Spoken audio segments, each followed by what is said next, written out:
BNS 2023 with IPC 1860। BNS की धारा 2 में परिभाषाएं दी गई हैं जिन्हें हम आईपीसी 1860 की धाराओं के साथ कंपैरिजन करके देखेंगे।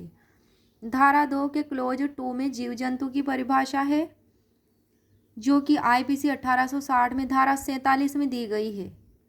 धारा 2 के क्लोज 3 में बालक की परिभाषा है जो आईपीसी में डिफाइन नहीं थी, ये न्यू इंसर्ट की गई है बीएनएस में।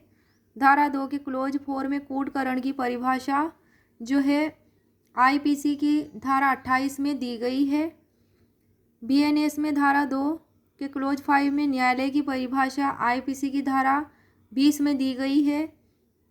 बीएनएस में धारा 2 के क्लोज 6 में मृत्यु की परिभाषा को आईपीसी में धारा 46 में दिया गया है। बीएनएस में धारा 2 के क्लोज 7 में बेईमानी से जो परिभाषा दी गई है वह आईपीसी में धारा 24 में दी गई है।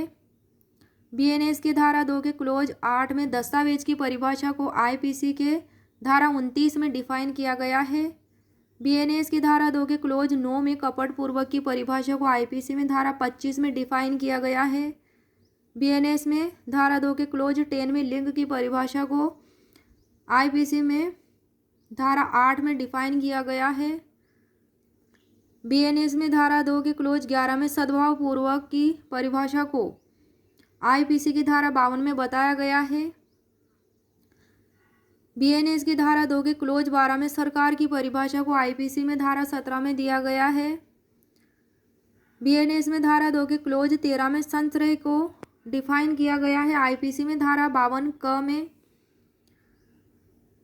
धारा 2 के क्लोज 14 में क्लोज 14 में क्षति यानी कि इंजरी की परिभाषा को आईपीसी में धारा 44 में डिफाइन किया गया है।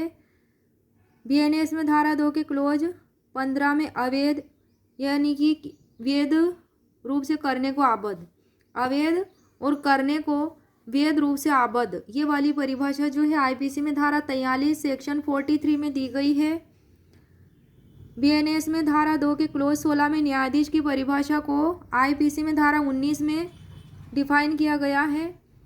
धारा 2 के क्लोज 17 में जीवन की परिभाषा को आईपीसी में धारा 45 में दिया गया है।